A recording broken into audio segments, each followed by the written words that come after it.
you said?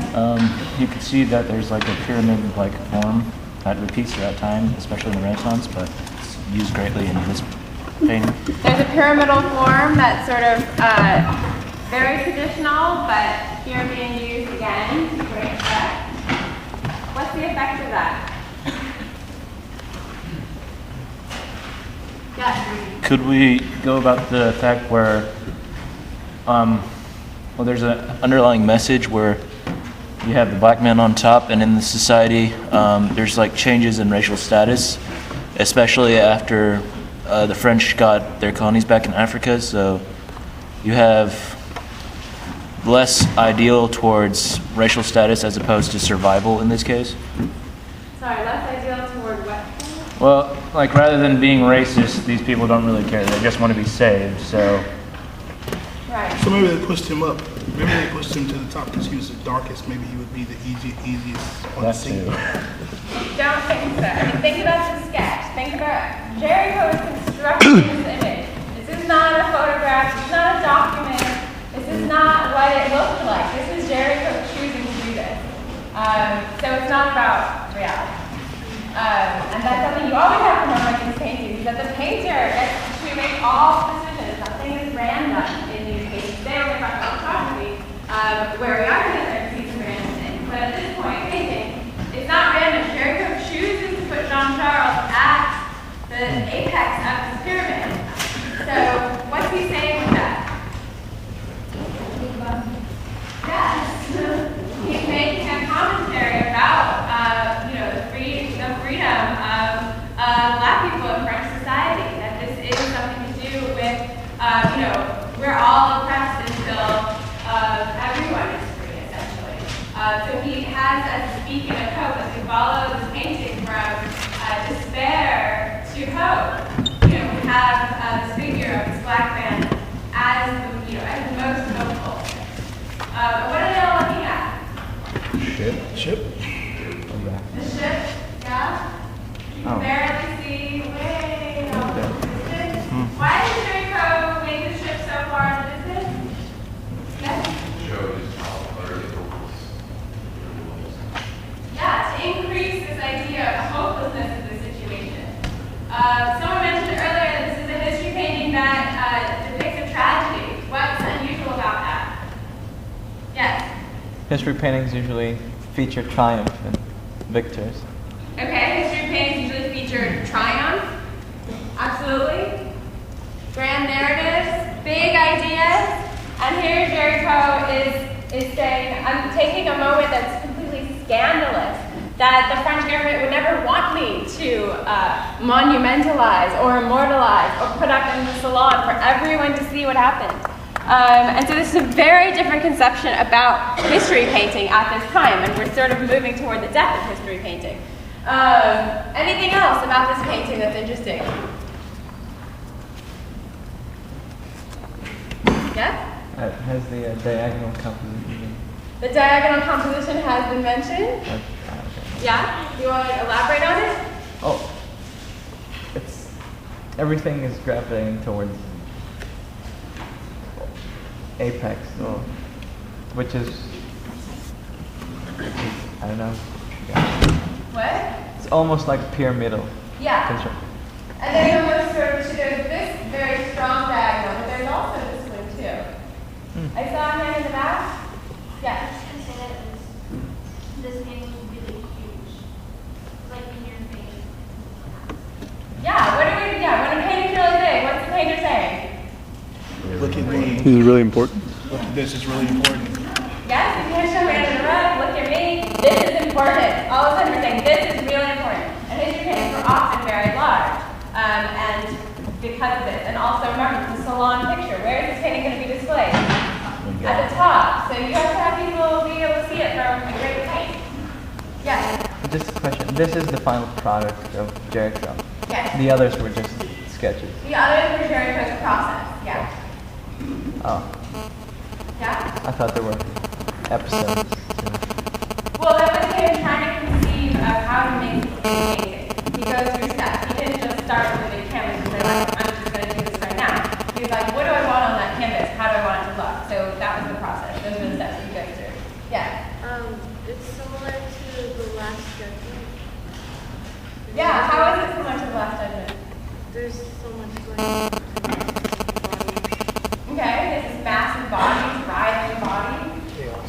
Chaos? Rubenesque.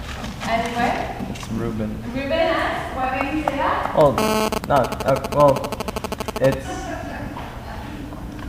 It's similar to how Rubens would have done, like raising up the cross with writhing of bodies. Everything, muscles are Yeah, tension. muscles, tense, everything contorted, everything, everyone also, from here on out, thinking about the same unified goal. This way we would often unify all of those bodies towards some purpose. Did you understand?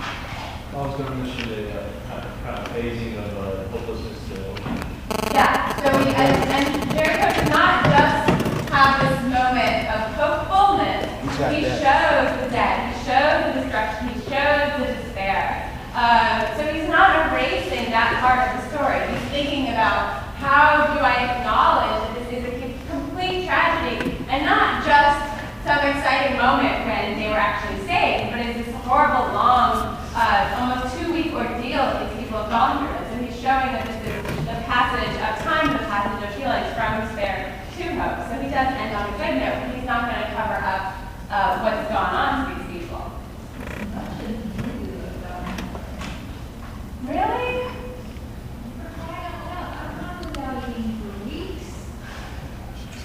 But you haven't been shipwrecked and been thinking anyone's going to save you. Okay, well, I think it shows the men. okay. That's like the Holocaust did for us. Everybody said, well, that we're looking at this bad guy. No, everybody thought they were really good things. These guys made their minds so they were mistreating the other people. Well, they're trying to survive.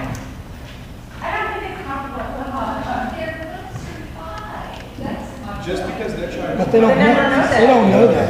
That's the, they're in the ocean, they don't know whether they're gonna be found or They not. didn't know that they were surviving.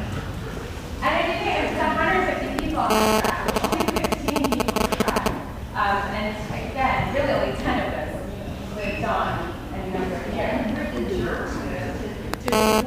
Well, that's the problem. Hear about them. Yeah, but these people did not know that they were going to live. So you can, there is like a lot of mental anguish going on here. And Jericho doesn't, he's trying to show that with these dead bodies and with this father kind of mourning the loss of his son. But he's still doing these bodies not necessarily emaciated and not, disfigured in any way and things like that. But they've been through a lot. Yeah? Was this before or after the black rat poisoning? Was that in the 1800s? What? Black site. This happened before or after the. That was 1804. Black plague. The roasting. Oh. Of, Oh, the pest job. Oh, that. Oh. Is that what you're talking about? I'm talking about when there was an outbreak of forgotten The rag, plague? That was in the 1300s? poison wheat that made everyone insane. Poison one. I don't know exactly, but we can talk about it after class maybe. Yes. who is the survivor that he had consulted? Oh, what happened was that the French government tried to cover this all up, and so one survivor wrote an expose. It was just published widely. This was like everywhere. So this John Charles character was he actually on the shipwreck? Yes. Okay. He was actually on the ship. Yes. So he is a factual person, and we looked at his studies last time. I don't think it was John Charles. It was one of the second. But this is how it became this huge scandal with everyone reading this account of this crazy shipwreck. Yes? Are all these people identifiable? No. And that's, again, is Jericho. He's thinking about the process. He's thinking about it. John Charles was identifiable because he did portraits of him. But, yeah. Yes? Delacroix posing this thing somewhere? Or is that Yeah, typically Delacroix is this way. Delacroix? I mean, these were done from live models, but they're not particular portraits. We barely even see identifiable characteristics. Even John Charles, we know this is John Charles, he has it back to us, so how would we really know? But this is sort of a specific event. So even as Jericho is using sort of these dead bodies from the morgue and thinking about decay, thinking about these limbs, and thinking about what would happen as these limbs kind of decompose over time, he's still painting from live models, and he's still going through this process over the course of about 8 months. Okay, today we're talking about photography, which we've seen this image before, the camera obscura. Does anyone want to remind us what is camera obscura? The device that used mirrors and used optics in order for someone to sketch an image. Okay, it was used to make images such as Vermeer's view of Delft. So what is a camera obscura? Box with a mirror. It projects the image onto a piece of paper and then you just Yes. trace it. It's a box. It starts out as a room. It gets smaller and smaller and smaller and smaller. But it starts out as sort of a room with one light source. And it just so happens that this is this optical phenomenon that when there's one light source in this dark room or dark box, it reflects an image of whatever you're looking at upside down. And so artists were to put a mirror at a 45-degree angle here, and then they trace that image. So this was known, this technology, if you will, it's not really technological, but this phenomenon, this optical phenomenon, was known to people, from at least the 1600s. They knew that this existed. And yet, the birth date of photography is not until 1839. So, what's happening between the 1600s and 1839 that we can't figure out how to do photography? One thing is that the optical phenomenon is just one part of it. That was known since the 1600s. And the other part of it is the chemical aspect, which in 1727 it was discovered that silver bromide, when exposed to light, darkens.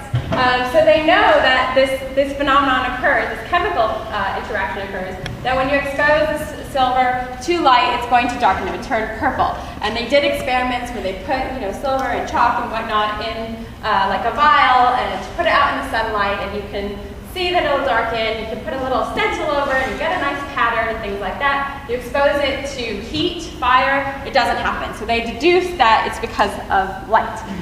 So the chemical aspect of photography was known since 1727, and the optical aspect of photography was known since the 1600s. But it took a long time to get these two things together, that we can use the camera obscura and we can use the chemical phenomenon to create an image. And it's weird that it takes so long, hundreds of years, to put these two things together, which are just sort of aspects of nature. But what happens is that we have a growing middle class in the 1800s, as we've sort of been seeing, and as they're having revolutions and whatnot. And there's an increase in the desire for images of oneself. Silhouettes come on the scene because people, they're easy and they're fast, and it's cheaper than getting a painter to actually paint your portrait when you can just get a silhouette guy to let it color you in. So this is sort of a primitive idea of getting a portrait done. This would be for the middle class, people who couldn't afford all the sitting sections, the paint and whatnot. We also see in about 1807 this idea of the camera lucida, which basically works by having this tiny prism reflect an image onto the paper, but you still need someone who's going to draw it out. They still aren't fixing that image. They're using the light optical phenomenon, but they're not using the chemical phenomenon. And then one day, we have this guy, Joseph Niepce, who realizes that he can combine these two things. And why I say, the question is the invention or the discovery of photography is because, well, what's the difference between, if you would say, the invention of photography or the discovery of photography? Implying the way of doing it.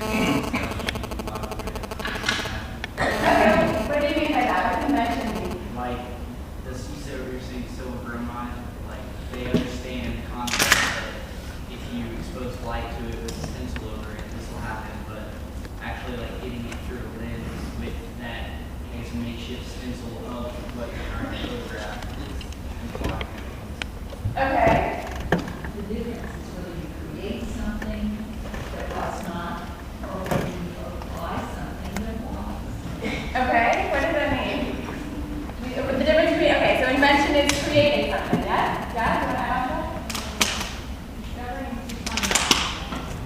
Okay. Discovering and finding out something, yes? When you discover something, you only have the pieces of the whole, but when you have when you invented, you put those pieces together to make the whole. It's like refining, I guess you could say, well, Okay. Yeah. Pieces in a whole, yes?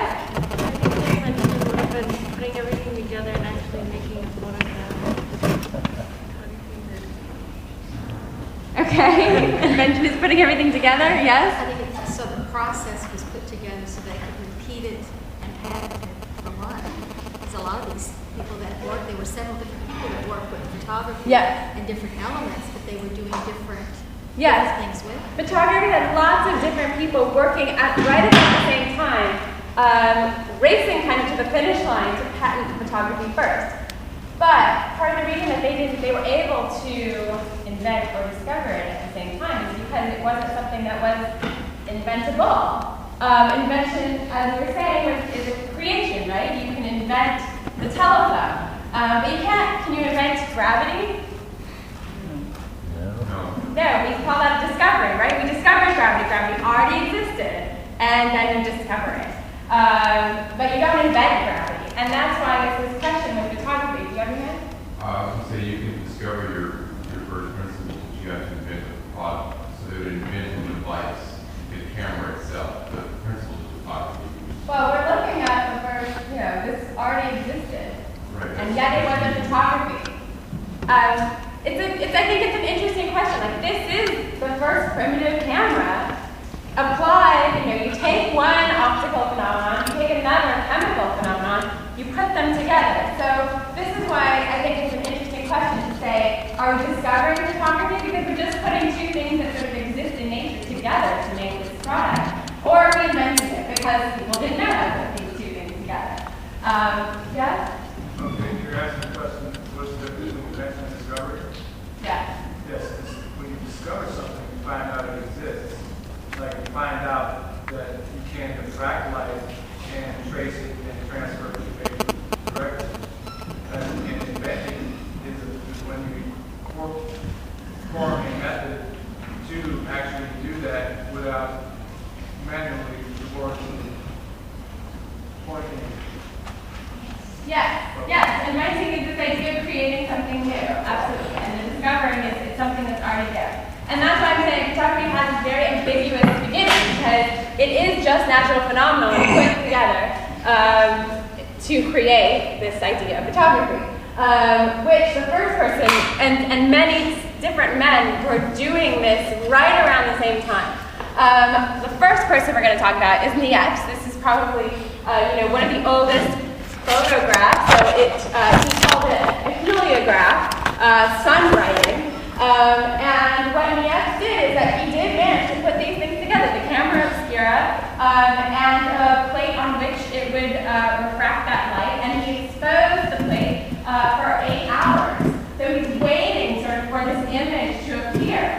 And it finally does. It's a view out his window, really kind of banal, which brings up another question that we're going to have to talk about. Is photography art, or is it just a means of mechanical reproduction? This was the question that critics were asking themselves later when they found out about this. But so Niepce creates this image without any interference, by his hand. He didn't draw it, he didn't paint it, blah, blah, blah. And he has put these two things together, and 8 hours later, he gets this image. This is a portrait of Niepce. Now, has anyone heard of Niepce? No. Oh my God, some of us have. Are we photographers? My dad was. Okay, well, so we have 3 people who heard of Niepce. That's good. Well, another person who had heard of Niepce was this guy, Daguerre. Have you heard of Daguerre? More people have heard of Daguerre, yes. Niepce he found this out. He doesn't really know what to do. He thinks that this thing is so amazing, which it is. That he could just point a camera obscura out his window and create an image that reproduced nature. This thing that artists have been doing for so long, but had never been done, by any mechanical means. And he went to the Royal Society in London. He didn't know what to do because he didn't want to reveal how he made this image, because anyone could do it. That was how simple it was. It was so simple. You put these two things together and anyone could essentially make this image. And so Niepce doesn't want to share how he's done this, and Daguerre hears about him, and they exchange letters for about 3 years where Daguerre is saying, like, I'll send you a smoke drawing if you send me this. And they have this very sort of strange, drawn-out correspondence where finally Daguerre convinces Niepce to become his partner and that they're going to sort of expand on this whole photography thing. So this is Daguerre. Now, unfortunately for Niepce, 4 years later he dies, but his son continues partnering with Daguerre. And Daguerre ends up changing Niepce's original ideas and creating, he thought he had changed it sufficiently enough to now call it daguerreotype. He's very modest. He names his new technology after himself. Remember that Niepce called it heliograph, writing with the sun. And now Daguerre has changed what Niepce is doing because he realizes you don't have to wait for the image to appear. And you don't have to expose something for like 8 hours and wait for that image to appear. But you can actually just expose the plate for some number of minutes. And then using using other chemicals, you can bring out the latent image, which is much, in a way, this is closer to how we do photography today. That you just have that moment, for a few moments, and then the image then develops. Or maybe I'm thinking more about like a Polaroid idea. Yes, which is also more like Daguerre because daguerreotypes are not reproducible. They're singular images. So what Daguerre is doing is now he's exposing this plate for only about 5 to 10 minutes, and he creates this still life in studio from 1837. Now again, you'll notice 1837, that's not 1839, and 1839 is our birth date of photography. So we're still haven't, quite gotten, this is essentially the birth part of photography's history, but it doesn't happen until 1839 when the public knows about this. So what Daguerre is doing here is he's really, he's experimenting with this. Now he's just showing something that's in his studio, everyday stuff. Yes? Did you say that he would use chemicals to develop the plate? To bring out the picture, yeah. So when it's as opposed to what Niepce was doing, Niepce was waiting in this exposure for something to appear. And Daguerre realized that you don't have to wait that long. So what we're looking at here, again, is something very kind of, is that again? Yeah. Is it like darker, like it's immersed in like a chemical and We're not there yet at all. No, it's not on darker photography. But it does start happening in a dark box. Yes? How would they prevent the image from developing further? Because you have to put it in light to actually see it. But yeah, essentially, they bring it out with chemicals. So anyways, we have Daguerre, this idea of the daguerreotype, which what he's showing us is just the random objects in his studio. We have things that are meant to evoke different textures. It's really a showpiece of what this new technology can do.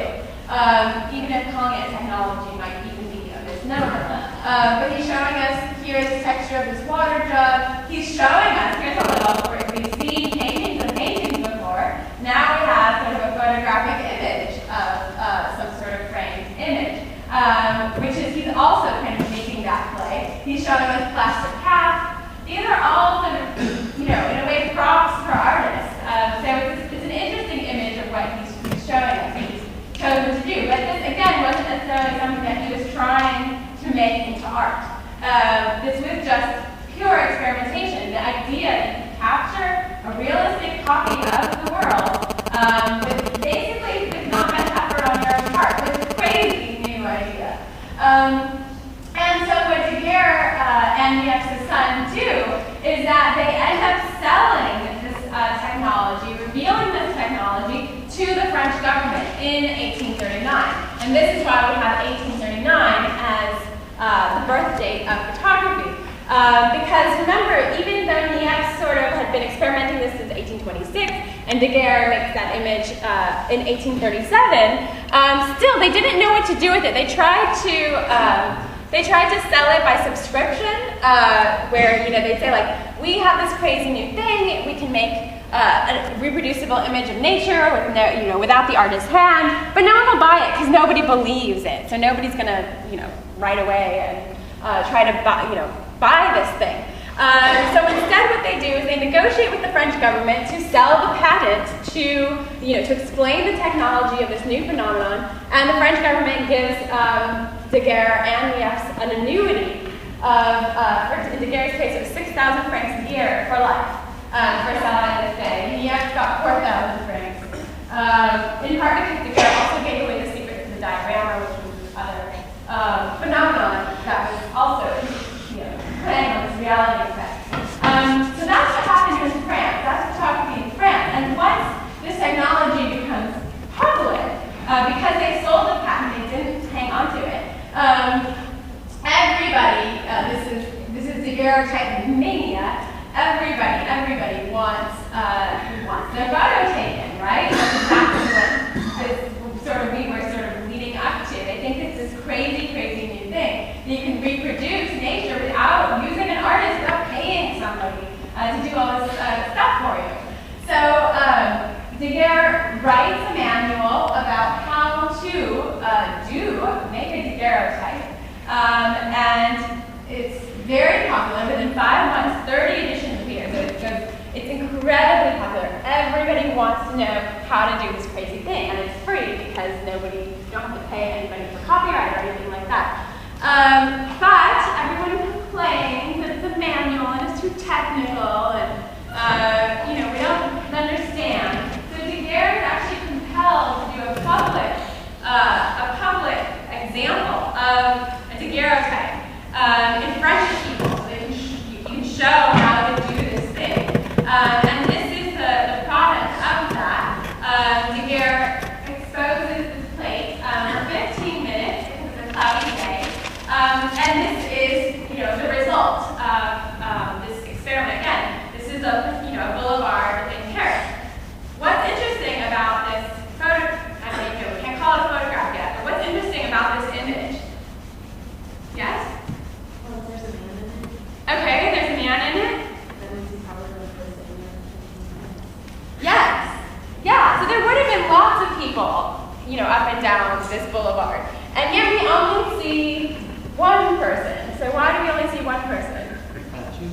Everybody else is just walking with the thing, right? No. They're moving. They're moving. Yeah. No, they're all moving, right? Did you have your hand up? They're moving. Okay. Yes. Because he's the guy that's getting his shoes shine? Yes, he's the guy who was getting his shoes shined. So he was sort of in place for those 15 minutes. So he does not get erased by the fact of his movement because he is literally sort of standing still there. And we do have, this reproduction of natural phenomena, exactly how it looked like. This is a document of the reality. Here's where we start with this reality effect of photography. But the question was it art? Here, this is much later, this idea of Nader, who is a famous portrait photographer, raising photography to the height of art. Because here you can see there's photography on the ground, but here's Nader up in this balloon, raising photography to the height of art. Because if it's just mechanical, this is an open question. Is something like this art? Yes? Why? Yeah. Okay, composition? Yes? It's an art form. It's a form of art. It's not a painting. Or it is expressing an image on a two-dimensional surface. Right, but not every image on a two-dimensional surface is art, right? Yes?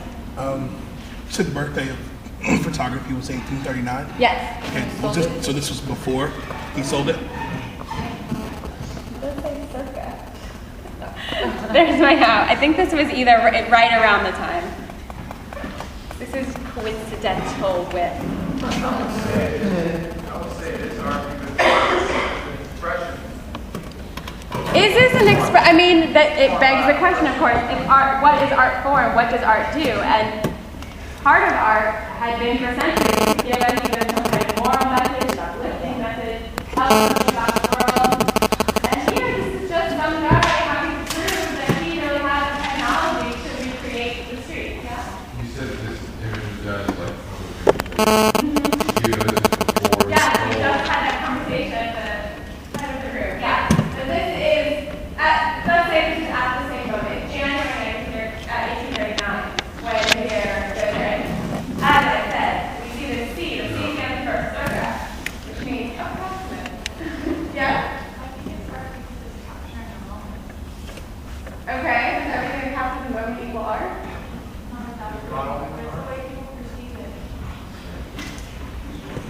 I think it's an open question. I mean, especially, I do think that a lot of later photography we can consider art, but at this early moment, what these guys are really trying to do is not about art. They are concerned, this is like inventing the telephone.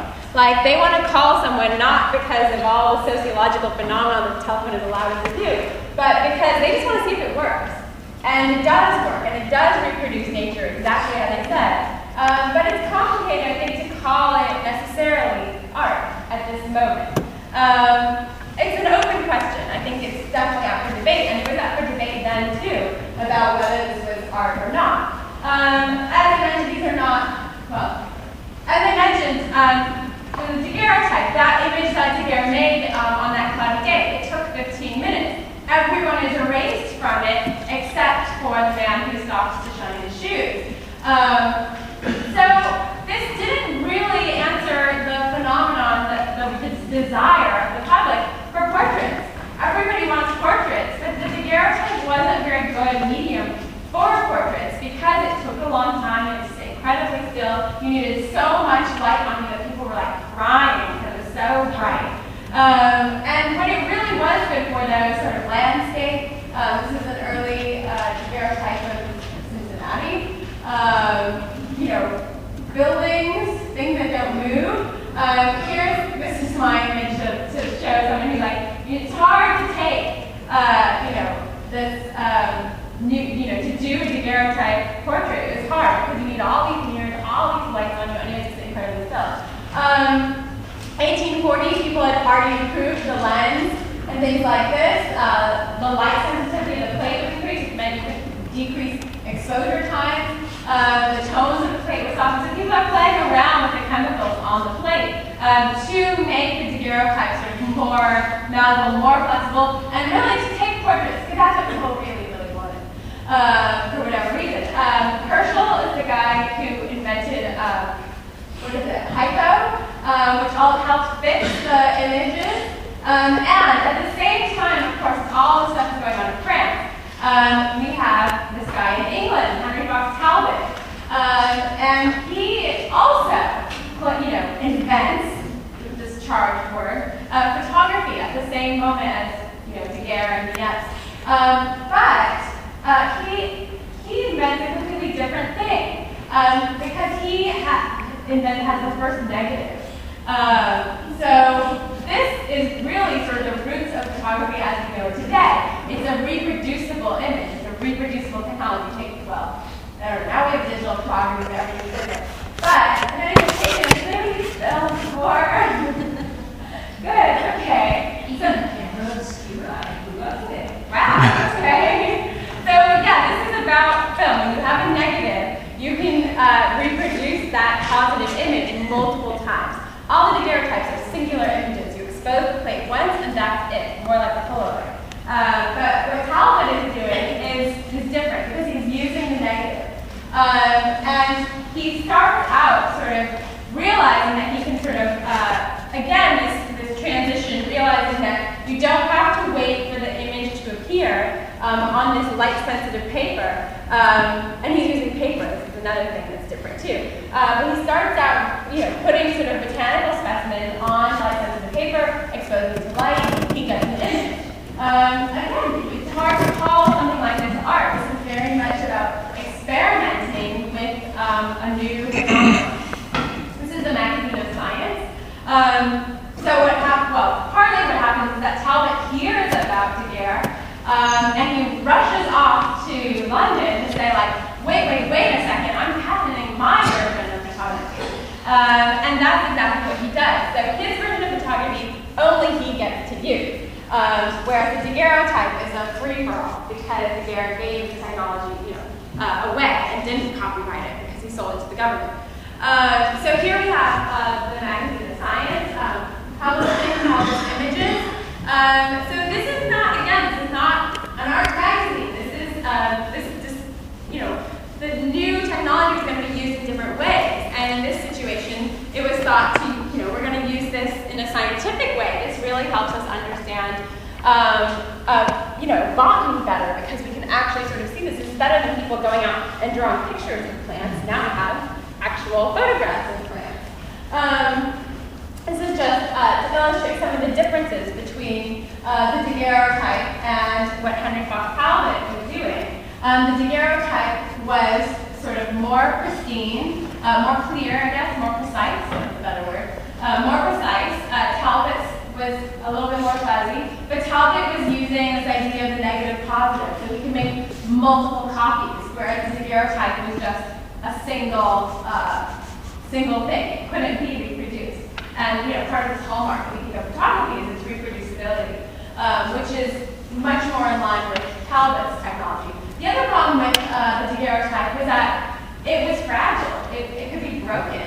So you had to put it behind glass and hold on to it. It was an object really in the world, and it wasn't as much just this disposable thing, just like photographs today.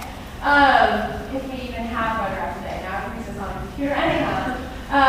So interesting phenomenon. So this is sort of what Talbot decided to do. He really wants to promote his version of photography, and so he publishes this book called The Pencil of Nature. What does that mean, the pencil of nature?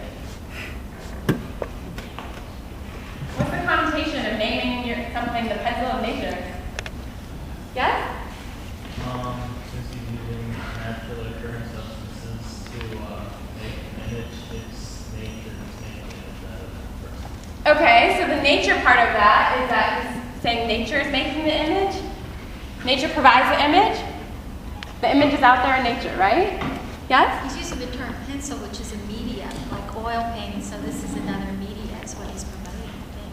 Yeah, I think he is. I mean, yeah, we have this pencil thing, this idea of drawing. It's this medium, generally, partly for making art and things like that. So he is sort of balancing photography's place between science and art. That the image did already exist in nature, but it takes this photography, this pencil of nature, to make that possible.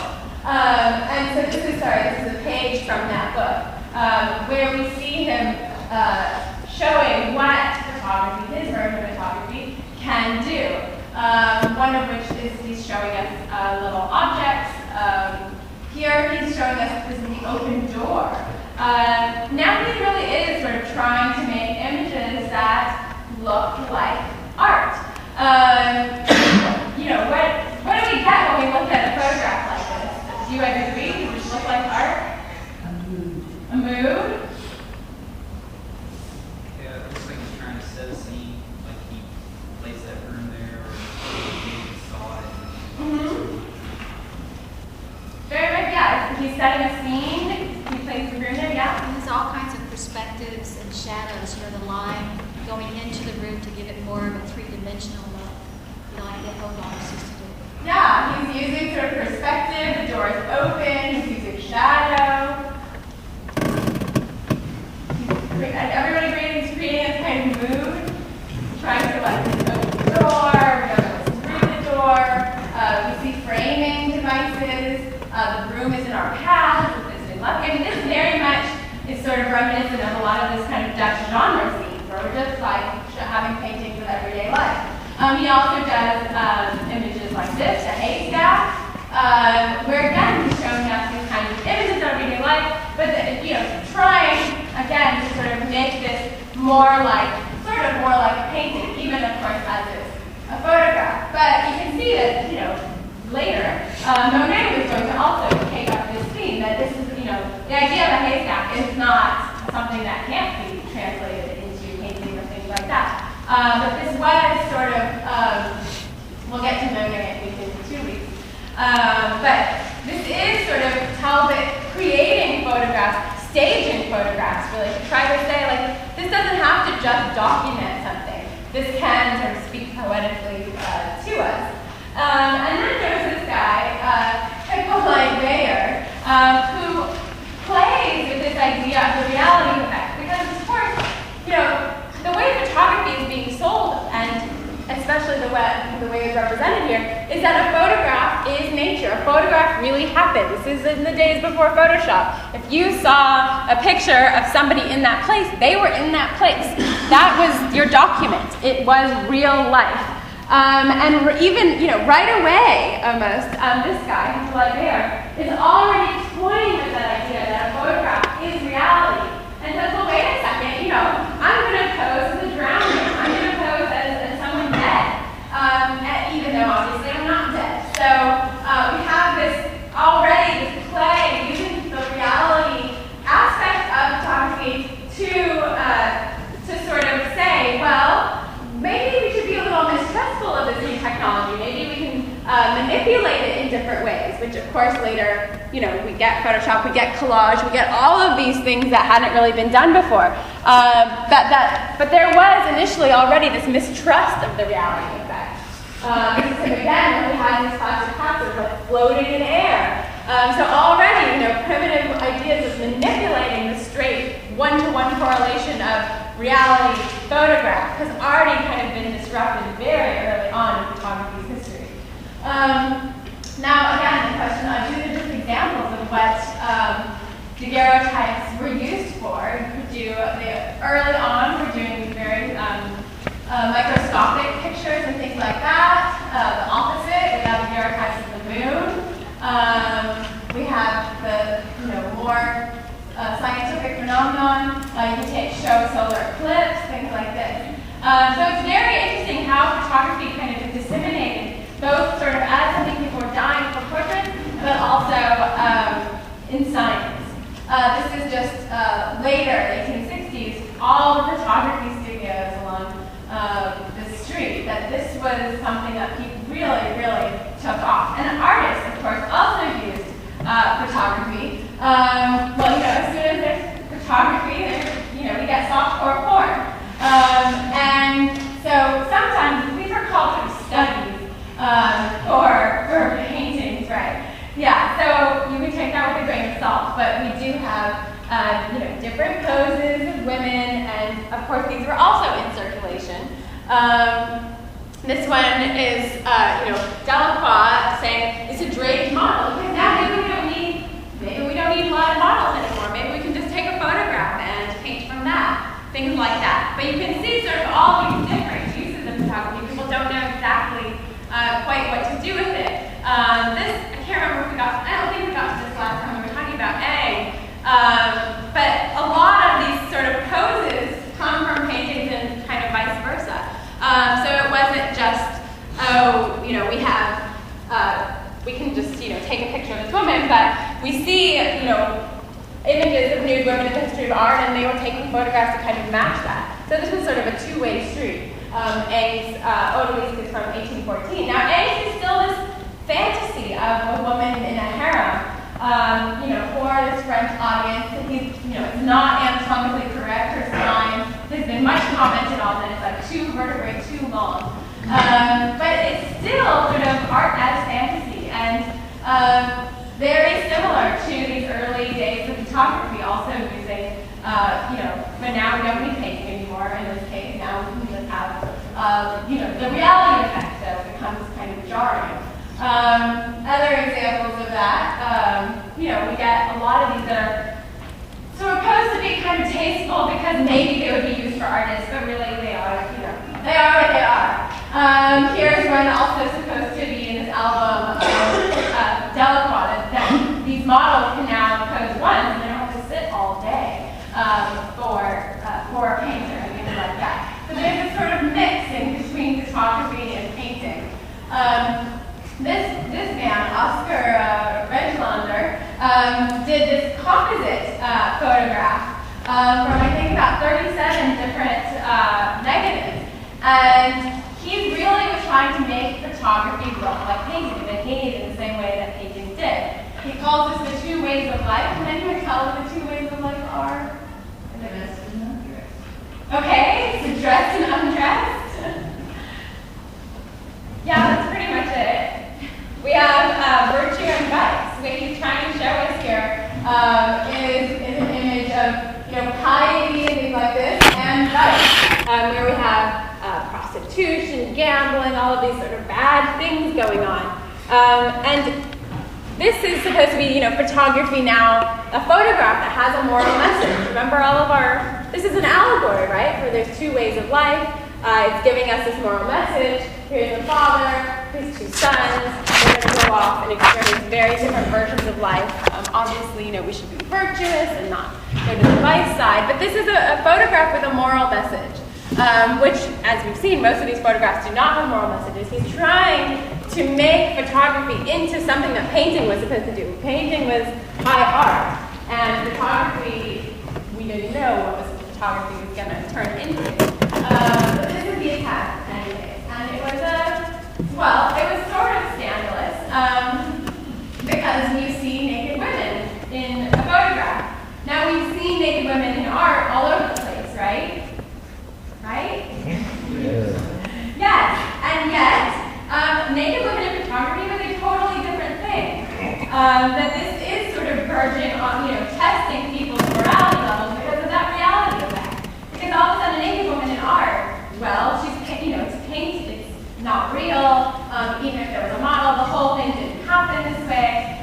When we see Aang, there we go. When we see this woman, she doesn't cross into this level of pornography because she's not real. It's a painting. And yet, this reality effect that photography promises started to become bothersome. That, wait a second, these are real women who are really naked. So we get into this issue of the indecency of it.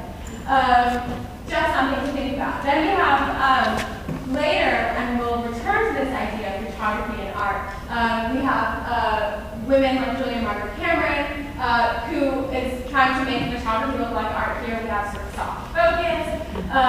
She's calling it Ophelia, so we have a literary reference, things like that. Here, again, photography and art mixing with Gertrude Hazel here. Blessed art thou among women. So we have this kind of a narrative of this young girl being sent out, into the world by her mother. So we have this image of kind of a nurturing mother and the daughter who needs that nurturing. So again, these are photographers, early photographers, trying to use photography in some of the same ways that art had been used, and trying to make a place for photography amongst art. And obviously we are talking about it in art history class. But it's interesting, this profusion of images that just absolutely explodes with the invention of photography, or discovery of photography, after the 1830s. So just keep that in mind as we return to thinking about painting. And obviously painting ends up dealing with this new phenomenon too. Sorry, this is just taking you back a little bit too far. But I just want to talk about images of peasant families, which Courbet, who we're going to talk about next, was interested in the life of the peasants, which has been a theme, for quite a long time. We see people constantly interested in the life of a peasant, but the peasant has to be a certain kind of peasant. A pious peasant, it has to be kind of an uplifting picture, or has to show us kind of carousing, having fun, having things like that. Ooh, yes, you like the cleaners? Okay, so in the 1850s, late 1840s, 1850s, we have a new interest sort of in the life of the peasant. And this one is by Millet, who it's called The Cleaners. Does anyone know what cleaners are? Yes? People who pick up the grain that's left after harvest. Yes, people who pick up the grain, what's left after the grain has been harvested. Absolutely. So what does that imply? So these are the gleaners. These are women who are gleaning. And so what does that imply about them? Poor. That they're very poor, yes, because they don't get the harvest. They get the scraps that are left after that harvest. And what's happening in France at this time, we've seen lots of sort of instability. Laws were even changing where you had to now even apply for a permit to be a gleaner, and you had to prove how destitute and poor you were. So it's very hard. I mean, what Millet is showing us is really sort of, the bottom of the barrel, the poorest of the poor. And the way he's sort of showing it is that, each of these women are engaged in this kind of back-breaking labor where you're literally kind of going through this already harvested grain, looking for anything that would make, could be put together to make a loaf of bread. It would take hours and hours and hours just to make one loaf of bread. So he shows this back-breaking labor. All of these women are sort of crouching. None of them sort of is able to rise up and stand above the horizon line. That horizon line is kind of keeping them down, even. They can't quite make it. And when this painting was shown, people thought that may have been very sympathetic to the gleaners. This was almost incendiary, that these people should rise up. Obviously, they're like sucked so much. So this is sort of the environment that we're looking at. These are, again, paintings of everyday life. Not in the style of Delacroix, but this new idea of realism. And Courbet is perhaps the best known of these painters who call themselves realists, which is obviously a loaded term and may have something to do with photography circulating at this time. But that these paintings were supposed to be of real life, real hardship. At the same time, Courbet is not covering over these are paintings. He has this really, this is very obviously made of paint. It's not photographic style. It doesn't look like Vermeer or anything like that. Here it is showing us after dinner at Arnon. Arnon is the town that Courbet was from. And this is more along the lines of traditional peasant painting. These guys are having an okay time, they're sitting around a table, they have their dog, and all of this stuff. And this painting was well received by critics because it fit into that mold of peasant painting. But then Courbet does this painting, which was, again, a scandal because he was showing, again, the poorest of poor.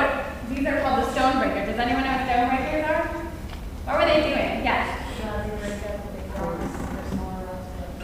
Yeah, they're breaking up the bigger rocks for the smaller, to make them into smaller rocks for gravel.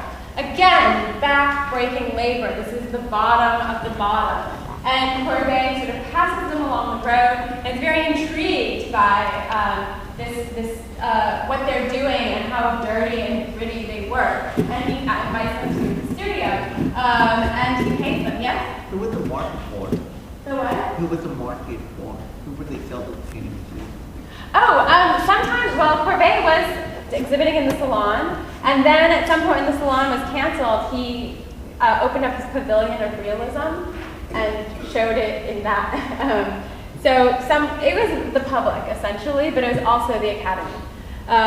So the Academy while a painting like this was acceptable, a painting like this wasn't, because it was showing that labor, it was showing the peasants as really and truly poor. We see sort of the tatters of this guy's vest, the ripped shirt, the cuff, all of these things.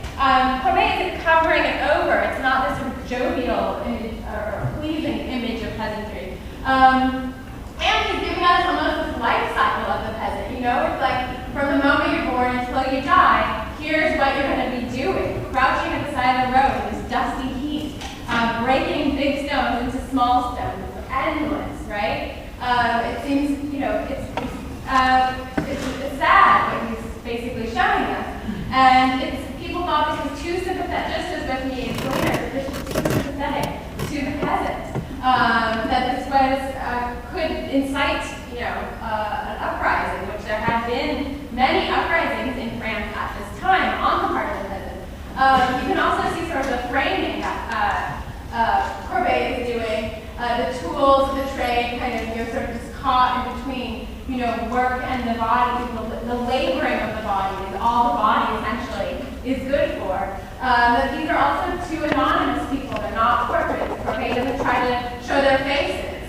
So it becomes a universal idea of stonebreaking, of poverty, and not specific situation of any two people. So these were the themes of this painting. Were what again people thought were, oh my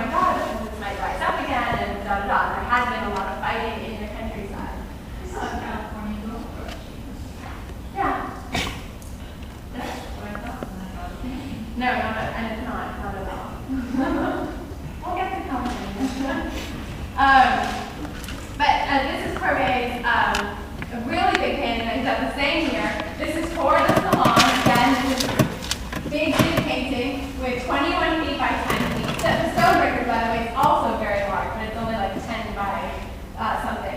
So he's now doubled the size. But this is monumentalizing the peasant. This is putting something that should be like a little genre picture and making it into something large, something important, something like history painting. And here we're looking at Courbet's funeral at Ornans. Now, remember I mentioned Courbet was from Ornans. He's from the countryside, and he does a painting depicting the people of the countryside. Can anyone tell us what's going on in this painting? It's a funeral? Already did. Yeah, a lot of people are looking at the grave. They're just there. Yeah, that's right. Okay, which people are looking inside the grave? Okay, faith mourners over here. Here I have, one side of it. There's the other side of it. Yeah, we have a lot of sort of confusion about what's going on here. People, some people look sad, but some people almost look like they're just covering their noses or something. Some people are going one way, some people are heading the other way.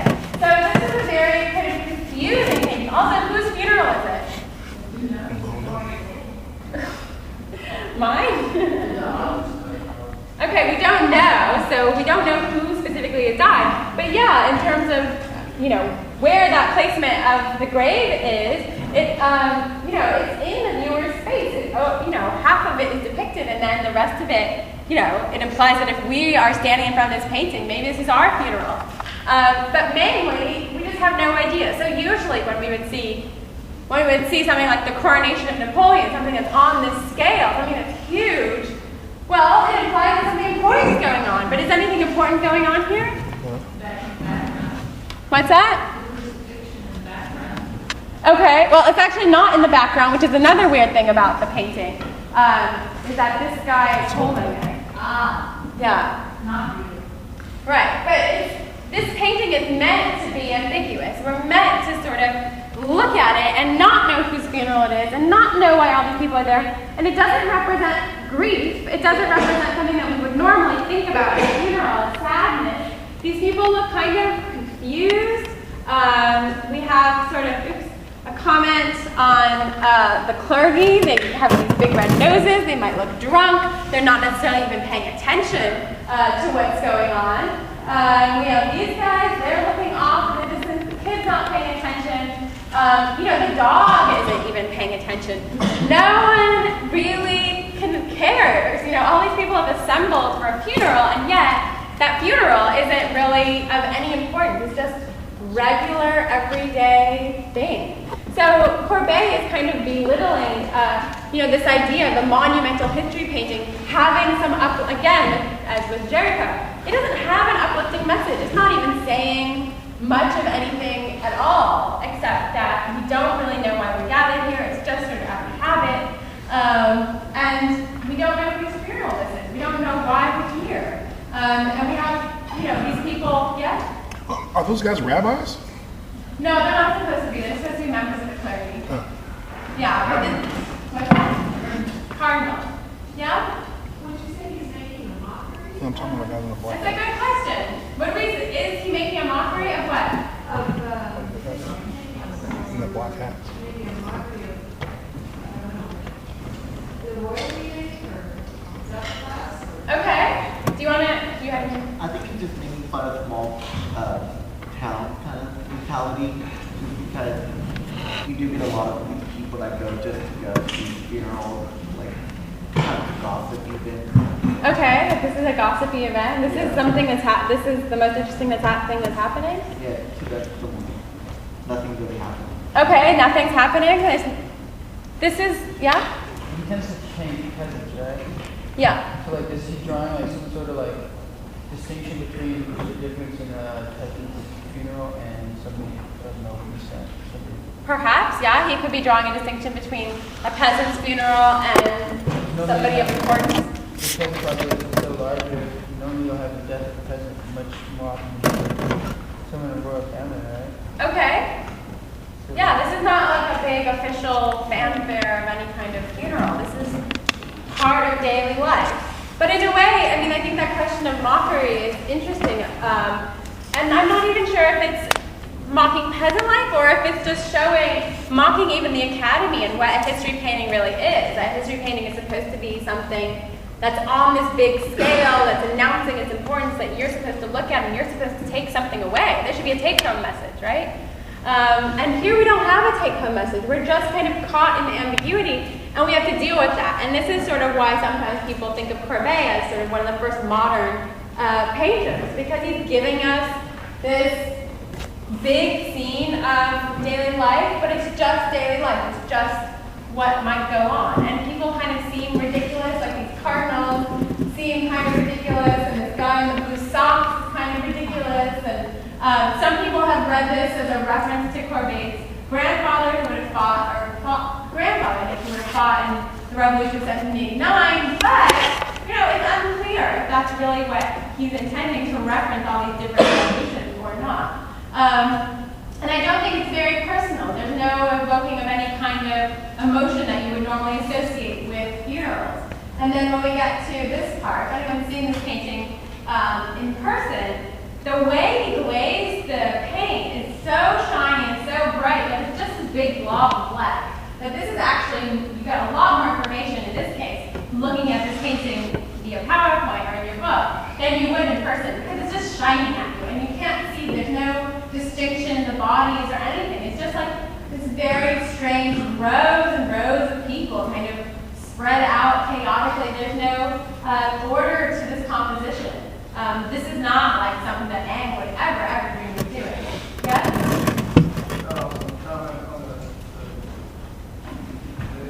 using the dog in context again with, I don't see what it has to do with anything important for police or having to do with royalty.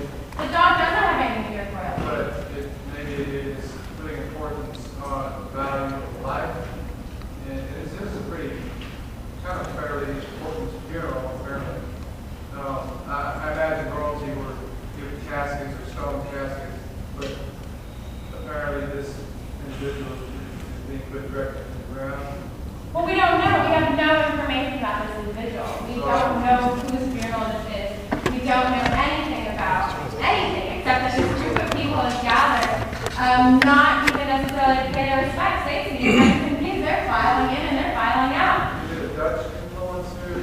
No, I don't think it's Dutch influence. I think this is very much about sort of Courbet's comment on what's happening in the countryside and a comment to the Academy when you take this painting and display it in Paris. You're telling the urban people, you're telling the upper classes, and as well as the lower classes, what's going on in the countryside. And there is that element of mocking the whole idea of history painting, that history painting itself might be outdated. That maybe what we need to be doing is paying attention to these people, because this is what's really happening around us. This is real life. And that's sort of Courbet also has this message. He was thinking about the class issues that are going on. It's not time to dress someone up as Homer or think about Greek mythology, but it might be time to pay attention to what's actually happening in front of you. So even as Delacroix is doing, even as Delacroix is doing Liberty Leading the People in 1830, we have 20 years later, and already we don't even perhaps Courbet would say, maybe we don't need an allegorical figure here. Why don't we just show what's really happening? And even Liberty Leading the People has that uplifting message. It's telling us about the ideals of this revolution of 1830. And Courbet, there's not a big take-home message. Yes? Is this still the period of enlightenment? Of what? The period of enlightenment. I guess you could call this afterwards. Yeah. So this is sort of, can we compare these paintings? How can we compare them? There's a lot of people. Okay. Yeah? Delacroix is very romantic as far as just the bodies, the strength and action and the Yeah. lines, and Courbet is very mundane, I guess, just horizontal and confusing and Absolutely. Courbet's is very mundane. As you mentioned, these people are just kind of in this line. There's not any sense of a dynamic composition. Delacroix, there is this sort of charging forth. Did you have your hand up? Well, I was going to mention that, but I also wanted to mention that in Delacroix, there's more of an allegorical reference. Yeah, we have a straight up allegorical reference, right? Exactly. So, and then, you know, in Courbet, it's just, yeah. In Courbet, we don't get any of that. Absolutely, yeah? And with Courbet on the top right, it's overlapping at the same time. Nobody knows what's going on. Yeah. The other part, it's not too much. It's on the bottom. You can see what's going on right there, dead bodies. Absolutely. Courbet is just kind of confusing us with all of these bodies that are on top of other bodies. With Delacroix, even though there's bodies on top of bodies, we see what he's trying to say. He's trying to say that there are consequences to this revolution. There are fallen soldiers. These are regular people who fight and lost, but all in the name, of course, of this good cause. So Delacroix still maintains that message of all of these bodies keep together. Yeah? How was Courbet's piece received? Not well. No, people did. The Academy especially did not like that. This is. Well, how would it have been received? Okay, like the waste of space. What? Offensive? Yeah, it's denying all those academic rules when we're thinking about how to compose a painting and how we're thinking about clarity and message and history painting should be some big narrative thing. He's thrown all of that out the window. And yet he's still using that language at this big, big scale. So even though Delacroix is depicting, and Delacroix also wasn't well received, Delacroix is depicting an actual event as well, he's still doing it by using types of people. We have sort of the dandy, the worker, the small boy. All of these people are different types. These are not actual people. Whereas Courbet is sort of making a case that these are the regular people in the regular countryside, even if they're portraits and not portraits. So it's sort of an interesting problem, yes? I think Courbet is making a joke in his expression of all the classical materials. I wouldn't say it's a joke exactly, but maybe it does have a message that's asking us to sort of question those precepts of academic painting that everyone's kind of gone along with. He is asking us to pay attention to the countryside and what's going on in it. And he is sort of denying those values that people had when they looked at painting. They were expecting to be enlightened. And yet, there's no enlightenment. When we look at Courbet, we're just confused. It's not the people. This is just everyday, regular, without their life. There's another huge painting that Courbet did.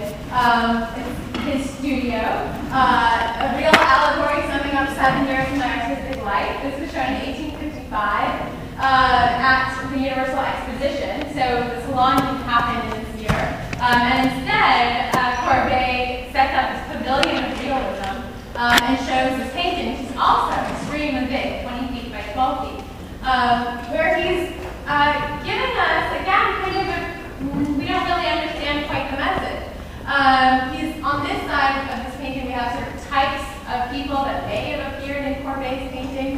But what he's painting, strangely, is a landscape. So it's not like he's looking at those people and thinking about painting them. He's painting a landscape, even though, of course, he's indoors. And then he has this new woman behind him. So it's unclear if she's like his muse, or if she's the allegory, or really what's going on. And then, of course, we have our self-portrait. We have we have types of people. We have not a lot of information about the meaning of this, except that this idea of 7 years, which if we subtract that 7 years, we get to 1848. Yes, the Revolution of 1848, which was another peasant uprising, against the French government, against Napoleon III, and so it does have this sort of political angle to it. Just as you could also read The Funeral at Ornans might have a political angle to it, because talking about the importance of the peasantry and the sadness, the kind of cyclicality